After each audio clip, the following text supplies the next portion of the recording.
அத்தனை அதிகாரத்தையும் சக்தியும் பயன்படுத்தி சுக்ரீவனை விரட்டுறாரு. ஏன்னா அத்தாரிட்டியை சேலஞ்ச் பண்ணிட்டு இருக்க முடியாது. ஆனா இதையே அயோத்திக்கு வருவோம். அங்க எப்படின்னா தன்னுடைய அத்தாரிட்டியை சேலஞ்ச் பண்ணா கூட லா ஆஃப் பிரைமோஜெனிட்டை சேலஞ்ச் பண்ணா அதை விட்டுட்டு தம்பி எடுத்துக்கிட்டோம். அங்க தம்பி என்னன்னா நீ எடுத்துக்க, நீ தான் வரணும்னு. எப்படி பாருங்க, அத்தாரிட்டியை சேலஞ்ச் பண்ற ஒரு விஷயத்த அங்க கொண்டு போறாரு கம்பர். ஆக ஒரு பாபூன் குரங்குல ஏதாவது ஒரு குரங்கு லீடர்ஷிப் அசர்ட் பண்றதுக்கு வந்துச்சுன்னு அந்த இதுக்குன்னு ஒரு சில ஒரு பிரிவிலேஜஸ் எல்லாம் இருக்கும். ஃபர்ஸ்ட் எடுத்த உடனே சாப்பிடுறது, கொஞ்சம் நிறைய சாப்பிடுறது, ஃபர்ஸ்ட் தான் சாப்பிடுறது, தன்னை சுத்தி ஒரு கம்பீரமா இருக்கிறது, சில பேரை வச்சுக்கிறது, இந்த மாதிரி எல்லாம் இருக்கும். இதுல அந்த குரங்கு வந்து தலையிட்டுச்சுன்னு வச்சுக்கோங்க, ஓப்பனா சேலஞ்ச் பண்ணிச்சுன்னா சண்டை போட்டு விரட்டும். இது எல்லாத்துலயுமே எல்லா விலங்குகளையுமே லீடர்ஷிப்பை எஸ்டாப்ளிஷ் பண்றது ஒரு ஃபைட் மூலமா தான். யானையில கூட இந்த விக்டர் யாரு, வேங்க்விஷ் யாரு அப்படிங்கிறது இருக்கு. ஒரு யானை வந்து அந்த அந்த குரூப்ல வந்து ஒரு ஹெர்ட் ஆஃப் எலிபென்ட்ஸ்ல ஒரு டாமினன்ட் ரோலை பிளே பண்ணணும்னா சண்டை, சிங்கத்துல சண்டை, எல்லாத்துலயுமே சண்டை இருக்கும். பாத்தீங்கன்னா நம்ம வீட்டுல வளர்க்கிற கோழிகள் கூட, இப்ப வீட்டு கோழிகள்லாம் நம்ம ஆளுங்களுக்கு இப்ப நாட்டு கோழின்னா எதுவும் தெரியாத அளவு ஆகி போச்சு. ஏன்னா எல்லாம் பிராய்லர் கோழிகள். அந்த பிராய்லர் கோழிகள் வந்து கூண்டுல வச்சு எடுத்துட்டு போறாங்க, மூடாமலே எடுத்துட்டு போறாங்க. ஏன்னா பறக்கவே தெரியாது அதுக்கு, அது பறக்கவே இல்லை. கிட்டத்தட்ட அது ஒரு வெஜிடபிள்ஸ் மாதிரி தான். ஆனா இந்த நாட்டுக்கோழிகள்ல பாத்தீங்கன்னா 2 சேவல் சண்டை போட்டு எது பவர்ஃபுல்ங்கிறத நிரூபிக்கும். இந்த விலங்குகள்லாம் ஏதாவது அத்தாரிட்டிக்கு ஒரு சேலஞ்ச் வந்துச்சுன்னா அது சண்டை போட்டு நிரூபிக்கும். இது பாபூன். அதே மாதிரி தான் மனிதர்களையும் தன்னுடைய தலைமை பண்புக்கு யாராவது ஓப்பனா சேலஞ்ச் பண்ணாங்கன்னு வச்சுக்கோங்க, தென் தே வில் பி டெசிமேட்டட். இதை நம்ம ஹிஸ்டரியில பாக்கிறோம், ஹிஸ்டரியில பார்த்திருக்கோம், மன்னர்களுடைய வாழ்க்கையில நடந்ததை பார்த்திருக்கோம். பல்வேறு மன்னர்கள் இதை செஞ்சிருக்காங்க. அது சரியா செய்யாம போனவங்க மாட்டிக்கிட்டதையும் பார்த்திருக்கோம். ரிச்சர்ட் தி செகண்ட் அதை சரியா செய்யாதனாலதான் போலிங் புரோக்குங்கிற அந்த ஹென்ரி IV திரும்பி வந்து ஆட்சியை கைப்பற்றுறாரு. கடைசியில ரிச்சர்ட் தி செகண்டே காலி பண்றாரு, ஜெயில இருக்கிறது. பின்னாடி அவர் வந்து தனக்கும் அதுக்கும் சம்பந்தம் இல்லைன்னு சொன்னா கூட அதுதான் உண்மை. இப்படி தன்னுடைய அத்தாரிட்டியை சேலஞ்ச் பண்ணும்போது அவங்கள வந்து கம்ப்ளீட்டா டெசிமேட் பண்றது அப்படிங்கிறது நாம பார்க்கக்கூடிய ஒரு சமாச்சாரம். 4வது என்னன்னா, ஒரு முக்கியமான பிரச்சனை வரும்போது மற்றவங்க எல்லாரும் விட புத்தி கூர்மையை பயன்படுத்தி அதற்கான தீர்வை காண்பது தலைமையினுடைய பொறுப்பு. அங்கதான் வெறும் உடல் மட்டும் இல்ல, நான் சொன்ன உடல் வலிமைங்கிறது ஒண்ணு. அந்த உடல் வலிமையோட போய் சமயத்துல சந்தர்ப்பத்துல யாராவது ஒருத்தர் சேலஞ்ச் பண்ணா பயப்பட வைக்கிறது. அதுக்கு மேல நீ சேலஞ்ச் பண்ண விரட்டி ஆரம்பிச்சுன்னா மத்தவங்க எல்லா குரங்களும் வாழை சுருட்டிக்கிட்டு இருக்கும். இந்த நாய்கள்ல வந்து ஒரு நாய் தெரியாம வேற ஒரு நாயினுடைய டெரிட்டரியில நுழைஞ்சிடும். உடனே இந்த நாய் என்ன பண்ணும், அந்த நாய்கிட்ட போய் சண்டை போடும். சண்டை போட்டு உடனே அந்த நாய் என்ன பண்ணும், அந்த வந்திருக்கிற நாய் இது பவர்ஃபுல்லான நாய், இதுகிட்ட சண்டை போட முடியாதுன்னு தெரிஞ்சோடனே அப்படி படுத்துக்கிட்டு தன்னுடைய த்ரோட் அப்படி எக்ஸ்போஸ் பண்ணும். 2 காலையும் அப்படி மல்லாக்கப்படுத்திக்கிட்டு தன்னுடைய த்ரோட்டை வந்து எக்ஸ்போஸ் பண்ணும். உடனே இமீடியட்டா அதை கடிச்சு காலி பண்றது அந்த நாயினுடைய நோக்கம் இல்ல. அந்த வாழை சுருட்டி 2 பின்னங்காலுக்கு நடுவில் வச்சுக்கும். முதல்ல அது ஓடும் போதே வாழை சுருட்டி வச்சுக்கிச்சுன்னா என்ன அர்த்தம்னா, நீ பெரிய ஆளு நான் ஒத்துக்கிறேன்னு அர்த்தம்.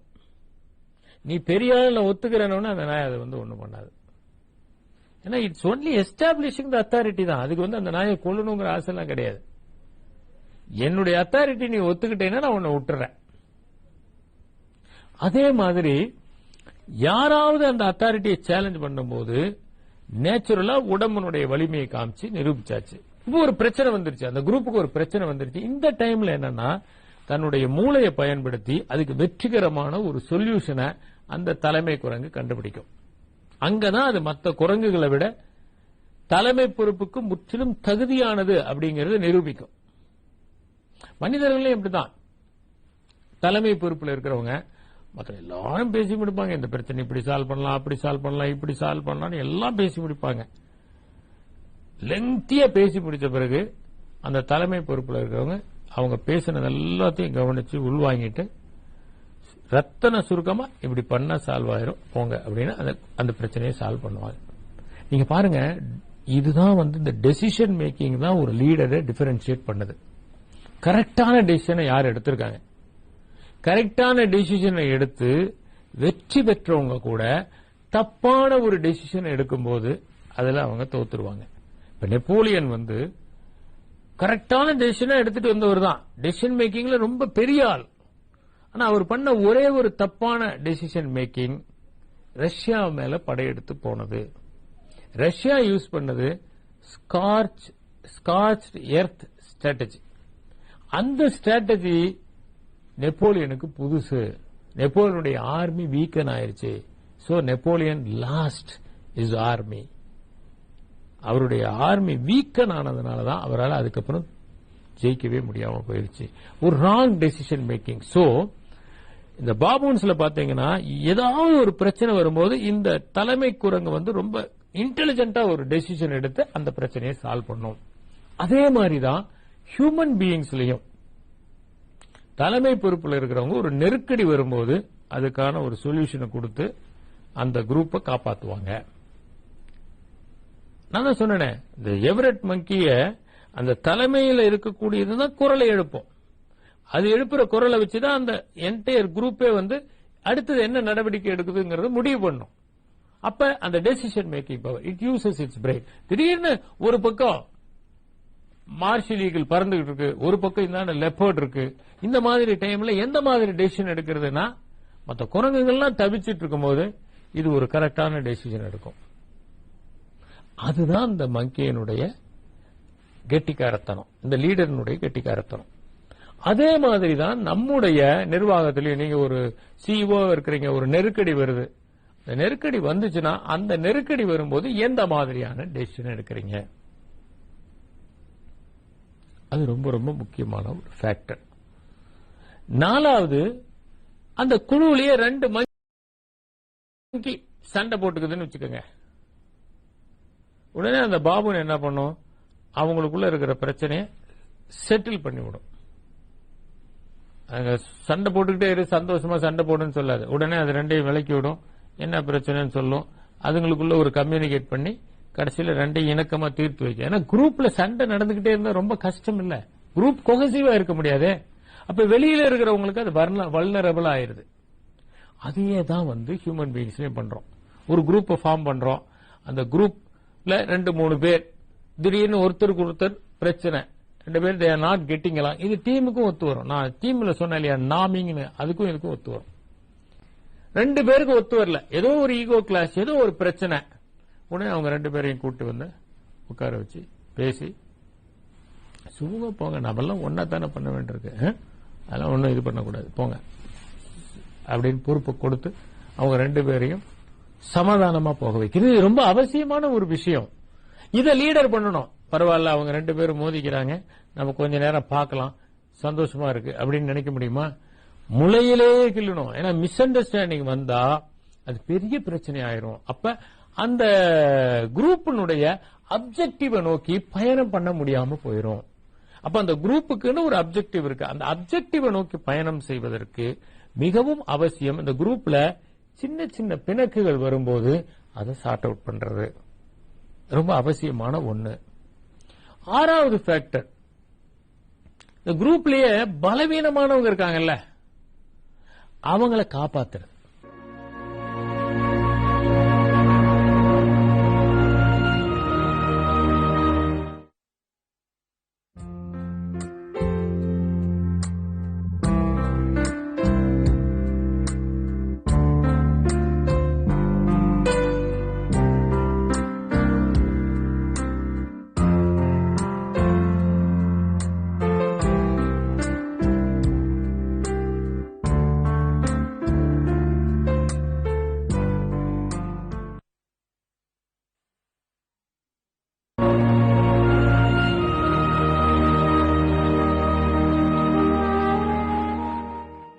என் நண்பர் சொன்னாரு, நான் இதெல்லாம் பத்தி டிஸ்கஸ் பண்ணிட்டு இருக்கும்போது அவர் சொன்னாரு, நீங்க சொல்றது கரெக்ட் தான் அப்படின்னு. எப்படி சொல்றீங்க அப்படின்னா, நான் ஒரு முறை இந்த அகத்தியர் ஃபால்ஸ் பக்கத்துல இருந்து பார்த்தேன் ஒரு குரங்கு கூட்டத்தை.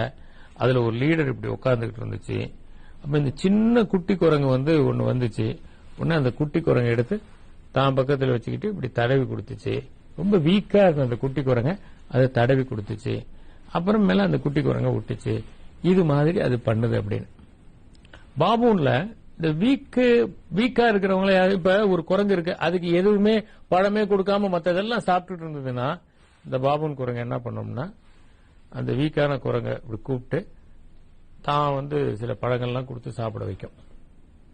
அந்த மாதிரி ஆக்டிவிட்டி. உடனே அந்த வீக்கானவங்க இருப்பாங்களே, எல்லா குரூப்லயும் எல்லாருமே ஸ்ட்ராங்கா இருக்க முடியாது இல்ல, எல்லா குரூப்லயுமே கொஞ்சம் பேர் ஸ்ட்ராங்கா இருப்பாங்க, கொஞ்சம் பேர் சுமாரா இருப்பாங்க, கொஞ்சம் பேர் வீக்கா இருப்பாங்க. அந்த வீக்கானவங்களுக்கு எல்லாம் ஆஹா நம்ம லீடர் இருக்குது நம்மளை காப்பாத்துது அப்படின்னு அவங்க ரொம்ப விசுவாசமா இருப்பாங்க. விசுவாசமானவங்களாலதான் ஒரு குரூப்பே ஒழுங்கா நடக்கும்.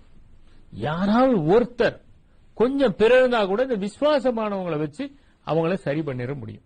இதை நம்ம ஹியூமன் பீயிங்ஸ்லயும் பார்க்கலாம். ஏன் எல்லா விதமான அரசும் இப்ப உலக நாடுகள் எல்லாத்திலையுமே சோசியல் செக்யூரிட்டி ஸ்கீம்ஸ் ஏன் இருக்கு? பலவீனமானவர்களை பாதுகாக்க வேண்டும். இப்ப நம்ம நிறைய இடங்கள்ல நம்ம படிக்கக்கூடிய இலக்கியம், நம்ம பார்க்கக்கூடிய திரைப்படங்கள், நம்ம படிக்கக்கூடிய நாவல்கள் அல்லது செய்தி நறுக்குகள், இது எல்லாத்திலையும் ஒரே ஒரு தீம் தான் எகெயின் அண்ட் எகெயின் போக்கஸ் ஆகுது. பலவீனமானவர்கள் மீது நாம் கருணை காட்ட வேண்டும். பலவீனமானவர்களுக்கு நாம் பாதுகாப்பாக இருக்க வேண்டும். ஒருத்தர் போறாரு, ரோட கிராஸ் பண்ண முடியாம கஷ்டப்படுறாரு வயோதிகத்துல, நம்ம ஹெல்ப் பண்ணணும். யாராவது ஒருத்தர் கீழே விழுந்துறாரு, தூக்கி விடணும். யாராவது ஒருத்தருக்கு படிக்கிறதுக்கு வசதி இல்ல, நம்மளால முடிஞ்ச உதவி பண்ணுவோம். ஒரு இடம் வெள்ளத்தால பாதிக்கப்படுது, பாதிக்கப்பட்டவங்களுக்கு போர்வை, அரிசி, துணி எல்லாம் அனுப்பணும். இதெல்லாம் எதனால? பலவீனமானவர்களுக்கு பாதுகாப்பு தேவைப்படுகிறது. அப்ப ஸ்டேட்டே என்ன பண்ணுதுன்னா பலவீனமானவர்களை பாதுகாக்குது. இப்ப நம்முடைய பப்ளிக் டிஸ்ட்ரிபியூஷன் சிஸ்டம் அப்படிங்கிற கான்செப்டே பலவீனமானவர்களை பாதுகாப்பது, ஏழைகளை பாதுகாப்பது, வறிய நிலையில் இருப்பவர்களை பாதுகாப்பது, வறுமை கோட்டுக்கு கீழ் இருப்பவர்களுக்கு தொடர்ந்து உணவு கிடைப்பதற்கான வழிமுறைகளை செய்வது.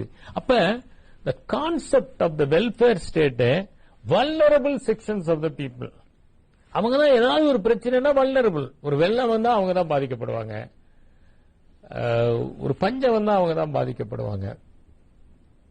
இந்த மாதிரி பலவீனமானவர்கள், அந்த வல்னரபிள் செக்ஷன்ஸ் ஆஃப் த பீப்புளை பாதுகாக்கிறது தான் ஒரு அரசனுடைய. அப்ப ஒரு பெரிய தலைமை பண்பு உள்ளவங்க என்ன பண்ணுவாங்கன்னா, இந்த போகும்போது கூட யாராவது பரிதாபமா இருக்கிறவங்களை பார்த்தா அவங்கள கூப்பிட்டு அவங்களுக்கு விழுந்த மாலையை அவங்களுக்கு கொடுப்பாங்க, அவங்க மேல அந்த மாலையை போடுவாங்க. அவங்களுக்கு யாராவது சால்வையை போத்துனாங்கன்னா அந்த சால்வையை எடுத்து அவங்க கையில கொடுப்பாங்க. ஏன்னா பலவீனமானவர்களுக்கு தான் நம்முடைய ஆதரவு தேவைப்படுகிறது. அவர்களை நோக்கித்தான் நம் கரங்கள் நீள வேண்டியதாக இருக்கிறது. ஆக இதை ஹியூமன் பீயிங்ஸ்லயும் பண்ணுவோம். உடனே எல்லாம் என்ன பண்ணுவாங்க, ஆகா எவ்வளவு தூரம் கருணையா இருக்காங்க, எவ்வளவு ஒரு அன்பா இருக்காங்க பாருங்க அப்படின்னு சொல்லுவாங்க. அப்ப அவர் எவ்வளவு ஒரு சிம்பத்தட்டிக்கா இருக்காரு, எவ்வளவு ஒரு எம்பத்தி அப்படின்னு சொல்லுவாங்க. இதெல்லாம் அவங்க மத்தியில ஒரு பெரிய எண்ணத்தை ஏற்படுத்தும். இதை பாபூன் குரங்குகளும் செய்து இவங்களும் செய்யறாங்க, பலவீனமானவர்களை பாதுகாப்பது. அதுக்கு அடுத்தது அந்த குழுவினுடைய நடவடிக்கைகளை தீர்மானிப்பது. இப்ப ஃபுல்லா ஒரு சின்ன ஒரு பகுதி இருக்கு, அந்த ஃபுல்லா அது ஒரு வெள்ளத்தால சூடப்பட்டிருக்குன்னு வச்சுக்கோங்க. இப்ப அந்த பாபூன் மங்கி தான், அந்த லீடர் தான் தீர்மானம் பண்ணும் எப்படி போகலாம், எந்த பக்கம் போகலாம். இப்ப இந்த அவங்க இருக்கிற ஒரு டெரிட்டரியில திடீர்னு ஃபாரஸ்ட் ஃபயர் ஏற்பட்டுருச்சு, மரங்கள்லாம் அப்படியே எரிஞ்சு போயிருது. இப்ப அங்க ஃப்ரூட்ஸ்க்காக என்ன பண்றது, எப்படி போகலாம், எந்த மாதிரி போகலாம், இதெல்லாம் டிசைட் பண்றது யாருன்னா லீடர் தான். இதே நீங்க மொனார்கியில் எடுத்து பாருங்களேன், ஒரு வார்ஃபேர் நடக்குது. அந்த வார்ஃபேர்ல எப்படிப்பட்ட ஸ்ட்ராட்டஜியை கையாளணும், எந்த மாதிரி ஃபேலங்ஸ் ஃபார்மேஷன் பண்ணணும், இதை யார் டிட்டர்மின் பண்ணுவாங்க? அந்த லீடர் தான் டிட்டர்மின் பண்ணுவார். கேனிபாலினுடைய சக்சஸ்க்கு காரணமே அவருடைய வார் ஸ்ட்ராட்டஜிஸ் தான். மரத்தன் வார்ல அந்த கிரீக் பீப்புளுடைய அந்த ஸ்ட்ராட்டஜி தான் அவங்களுடைய சக்சஸ்க்கு காரணம். நீங்க எந்த வார்ஃபேர் எடுத்தாலும் அந்த வார்ஃபேர்ல இன்ஃபேக்ட் நெப்போலியனுடைய வார்ஃபேர்லயே அவருடைய அந்த ஸ்ட்ராட்டஜி தான் காரணம். இந்த மாதிரி ஸ்ட்ராட்டஜி யார் ஃபார்ம் பண்றாங்க? இப்ப அலெக்சாண்டர் போரஸோட வின் பண்ணதுக்கு மெயின் காரணமே இந்த ஸ்ட்ராட்டஜி தான். அந்த ஜீலம் நதிக்கரை தண்ணி அப்படியே ஓடிக்கிட்டு இருக்கு, வெள்ளம் கரை புரண்டு ஓடுது. அந்தாண்ட போரஸ் இருக்காரு, இந்தாண்ட அலெக்சாண்டர் இருக்காரு. அந்த வெள்ளத்தை கிராஸ் பண்ணாதான் அவங்க ரெண்டு பேரும் சண்டை போட முடியும். அலெக்சாண்டருடைய ஆளுங்கெல்லாம் அந்த வெள்ளத்தை கிராஸ் பண்ண முடியாதுன்னு முடிவு பண்ணிட்டாங்க.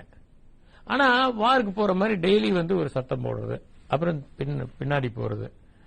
கிட்டத்தட்ட போரஸனுடைய அந்த ஆர்மியை அவங்க டயர்ட் பண்ண ஆரம்பிச்சாங்க. இப்படி இவங்க போக்கு காட்டிட்டு இருக்கும் போது ஒரு குரூப் ஆஃப் பீப்புள் மேல அப்ஸ்ட்ரீம்ல தண்ணி குறைவா வர இடத்துல கிராஸ் பண்ணிட்டாங்க. கிராஸ் பண்ணி என்சர்க்கிள் பண்ணி போரஸனுடைய பையனை கொண்டுறாங்க. அதுக்கப்புறம் அந்த நடந்த அந்த வார்ல போரஸ் கெட்ஸ் டிஃபீட்டட். இது ஸ்ட்ராட்டஜி. இது யார் டிசைட் பண்றது? இது டிசைட் பண்றது அந்த மன்னர் தான். ஒரு சின்ன எக்ஸாம்பிள், சைனீஸ் ஸ்டோரி ஒன்னு. ஒரு தளபதி, அந்த தளபதி தானே எல்லாமே டிசைட் பண்ணுவாங்க. அந்த கமாண்டர் என்ன பண்றாரு, ஆர்மி ஜெனரல், அவர் என்ன பண்றாருன்னா, ஒரு திருடன் வரான், பயங்கர கைதேர்ந்த திருடன். அவனை ஆர்மியில சேர்த்துக்கிறார். உடனே மத்தவங்க எல்லாம், மத்த லெவல்ல இருக்க கமாண்டர்ஸ் எல்லாம் அந்த ஜெனரல்ட்ட சொல்றாங்க, சார் என்ன சார் இது, நீங்க எப்படி இவனை போய் சேர்த்துக்கலாம், ஒரு திருடனை போய் ஆர்மியில சேர்த்திருக்கீங்க. அவனை சேர்த்ததுக்கு ஒரு காரணம் இருக்கு. உடையா போருக்கு போய் எல்லாம் ஏற்பாடுலாம் பண்ணி எல்லாம் ஷீல்டு எல்லாம் சுத்தம் பண்ணி நல்லா கரெக்டா வைக்க. ஏன்னா இந்த ஷீல்டு ரொம்ப முக்கியம். இந்த கிரீக் ஆர்மியில எல்லாம் அந்த ஷீல்டு இவ்வளவு பெருசு இருக்கும். அந்த ஷீல்டு இப்படி பிடிச்சா ஒரு 4-5 பேர் அது காப்பாற்றும். அந்த மாதிரி இருக்கும் ஷீல்டு. அங்க கிரீக் ஆர்மியில ஒரு நாம் என்னன்னா, வால் தொலைஞ்சு போச்சுன்னா தண்டனை கிடையாது, ஆனா ஷீல்டு எவனாவது தொலைச்சிட்டா சண்டை. ஏன்னா ஷீல்டு தான் அந்த என்டையர் குரூப்பையே காப்பாத்துது. ஸ்வாட் தொலைஞ்சு போனா பிரச்சனை இல்ல, அந்த ஷீல்டு தான் ரொம்ப முக்கியம் அப்படின்னு அவங்க தண்டனை கொடுப்பாங்களாம். ஏன்னா எல்லாரையும் ப்ரொடெக்ட் பண்றது.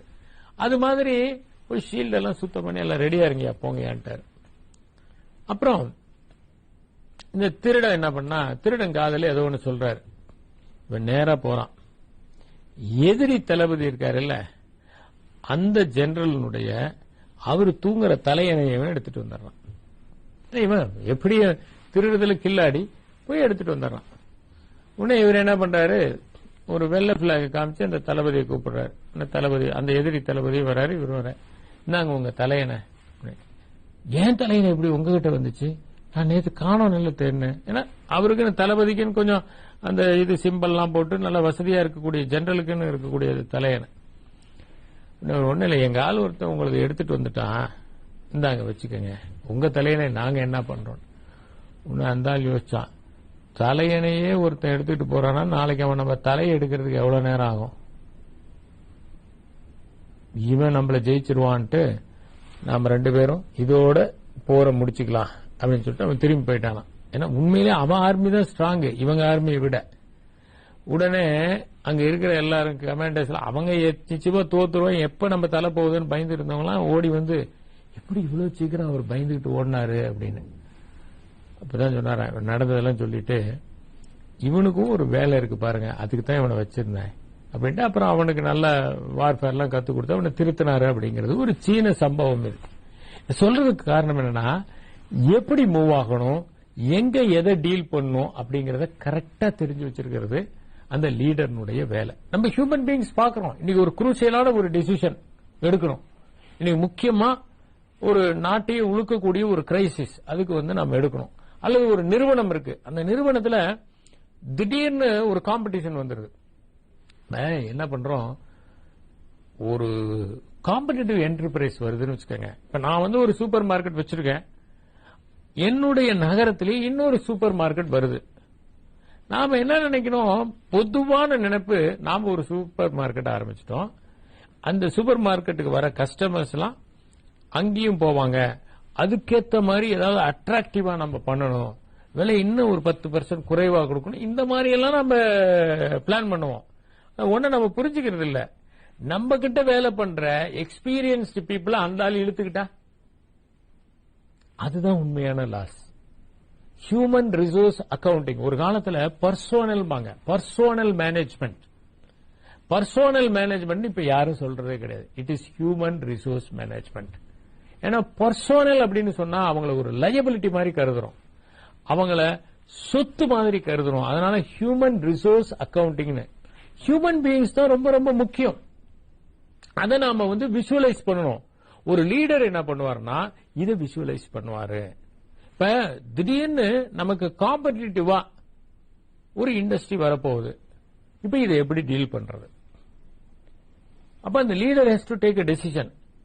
நாம எப்படி நம்ம ப்ராடக்ட் டிஃபரன்ஷியேட் பண்ணலாம், நம்ம ப்ராடக்டினுடைய அக்சசிபிலிட்டியை எப்படி இம்ப்ரூவ் பண்ணலாம். ஒரு காலத்துல ஆப்பிள் என்னாச்சு, கிளாஸ்ல போகும்போது அந்த மாதிரி டைம்ல அதுக்கு மறுபடியும் அதை மீட்டு கொண்டு வரணும் அப்படிங்கிற ஒரு ஸ்டீவ் ஜாப்ஸ்க்கு அந்த மாதிரி ஒரு நெருக்கடி வந்தது.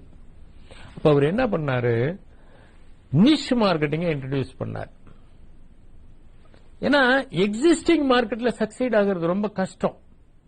அதனால ஒரு நிஷ் மார்க்கெட்டிங்கை கொண்டு வந்து he became highly successful. The company was revived. அதனால அந்த லீடர் ஒரு கிரைசிஸ் வருது, ஒரு பினான்சியல் கிரைசிஸ் வருது, அல்லது அதிகமான டர்ன் ஓவர் இருக்கு. இந்த மாதிரி டைம்ல he has to take a decision. அப்ப அவங்க எடுக்கிற டெசிஷன் மிகவும் முக்கியமான ஒன்றாக இருக்கிறது. அதுதான் அந்த ஆர்கனைசேஷனை ஒரு வகையில காப்பாற்றவும் செய்யுது. அடுத்த ஃபேக்டர், ரொம்ப ரொம்ப கடைநிலையில் இருக்காங்கல்ல, அவங்க கிட்ட ரொம்ப அன்பா இருக்கிறது. இது இந்த பாபூன் மங்கிஸ்ட உண்டு. ஒரு பாபூன் மங்கிலேயே நிறைய லேயர்ஸ் இருக்குது. அந்த லேயர்ஸ்ல கடைநிலையில இருக்கக்கூடிய ஒரு பாபூன் குரங்கு இருக்கும். அது ஏதோ சிக்கா இருக்கும். அந்த குரங்கு கிட்ட ரொம்ப அன்பா இருக்கும். அந்த குரங்கோட இது அதிகமா இன்டராக்டே பண்ணாது. திடீர்னு ஒரு கிளாஷ் வருதுன்னா மத்த குரங்குக்கு தான் சண்டை போடும். சகல நேரமும் இதோட கூட இருக்கிறதுக்கிட்டலாம் அது கொஞ்சம் ஸ்ட்ரிக்டா தான் இருக்கும், பேசிட்டு இருக்காது, ரொம்ப ஃப்ரீயாலாம் இருக்காது, எப்பவுமே கூடயே இருக்கக்கூடியது. ஏன்னா இது இருக்குன்னா இதுக்கு பக்கத்திலேயே பாதுகாப்பா சண்டை போடுறதுக்கு, அக்ரெசிவா இருக்கிறதுக்கு சில டீம் அப்படிலாம் வச்சுக்கிட்டு இருக்கும். ஆனா அதுல கடைசியில ட்ரெயில் எண்ட்ல இருக்கக்கூடிய ஒரு குரங்கை எப்பயாவது சந்திக்க ஆரம்பிச்சுன்னா அதுவே அதிகம் சந்திக்காது. அப்படி சந்திக்க ஏற்பட்டா அதுகிட்ட ரொம்ப அன்பா இருக்கும். இத பாபூன் குரங்கு கிட்ட பார்க்கலாம். இதை நம்ம கம்பெனிஸ்லயும் பார்க்கலாம். ஒரு சீஃப் எக்ஸிகியூட்டிவ் இருப்பாரு, அவர் ஜெனரல் மேனேஜர் கிட்ட ரொம்ப ஸ்ட்ரிக்டா பேசுவாரு. You should finish this work today itself, I want this report today afternoon அப்படின்னு பயங்கரமா பேசுவாரு. ஆனா அவர் அந்த கட்டடத்தை விட்டு வெளியே போகும்போது அங்க ரிவ்யூ பண்ணிட்டு ரொம்ப ஹார்ஷா பேசினவர் கட்டடத்தை விட்டு வெளியே போனோன்னு அவர் கார் கதவு திறந்து விடுறாரு அந்த சிப்பந்தி, அவர்கிட்ட thank you, yes how are you அப்படின்ட்டு அவர்கிட்ட ரொம்ப சந்தோஷமா போவார். ஏன்னா அவர் இந்த ஆளை எப்பயாவது தானே சந்திக்க போறாரு, அதனால அவங்ககிட்ட கனிவா இருப்பாரு. ஆனா எப்பவுமே சந்திக்கிறது ஜெனரல் மேனேஜர், டெப்டி மேனேஜர்ஸ் இந்த மாதிரி இருக்காங்களே, இவங்க கிட்ட ஸ்ட்ரிக்டா இருப்பாரு. ஏன்னா காரியம் ஆகணும்னா இவங்க கிட்ட ஸ்ட்ரிக்டா இருக்கிறது தான் தேவை. இவங்க கிட்ட ரொம்ப எல்லாம் பேச மாட்டாரு. ஆனா அவங்ககிட்ட ஹவ் ஆர் யூ, ஃபைன் அப்படிம்பாரு, தேங்க்யூ பாரு, சிரிப்பாரு. சில நேரங்களில் கை கூட குலுக்குவாங்க. நான் ஒரு சின்ன இது பாக்குறேன், இங்கிலாந்துக்கு போயிருக்காரு அமெரிக்கன் பிரசிடென்ட். அமெரிக்கன் பிரசிடென்ட் என்ன பண்றாருன்னா அங்க இருக்கக்கூடிய அந்த ஜானிட்டர் இவர் கை குலுக்கிட்டு போறாரு, இவர் கை குலுக்குறாரு. உடனே அந்த ஜானிட்டர் என்ன பண்றாரு, அடுத்தது இங்கிலாந்துடைய பிரைம் மினிஸ்டர் வந்து அவரும் கை குலுக்குவார். இப்படி கையை நீட்டினா இங்கிலாந்து பிரைம் மினிஸ்டர் கை குலுக்குவாரா? ஏன்னா அவருடைய நாட்டு ஜானிட்டர் இது. American president can afford to be courteous to this man because he is coming from some other country. But அதே நாட்டை சேர்ந்த பிரைம் மினிஸ்டர் போய் ஜானிட்டர் கை கொடுக்க முடியுமா? அதனால அவர் இப்படி கை அப்படி வச்சுட்டு போறாரு. உடனே அந்த ஆள் டிசப்பாயின்மெண்ட்ல இருக்கிற மாதிரி ஒரு கிளிப்பிங்க பார்த்தா. இது எதுக்காக சொல்றேன்னா, தன்னை சுற்றி இருக்கிறவர்களிடெல்லாம் மிகவும் ஸ்ட்ரிக்டாகவும் தூரத்தில் இருக்கிறவங்க கிட்ட அஃபெக்ஷனேட்டாவும் இருக்கிறது பாபூன் குரங்குகள்கிட்ட உண்டு. அது மனிதர்கிட்டையும் உண்டு. வேற என்னென்ன லீடர்ஷிப் குவாலிட்டிஸ் காமனா இருக்குதுங்கிறத பத்தி தொடர்ந்து சிந்திப்போம்.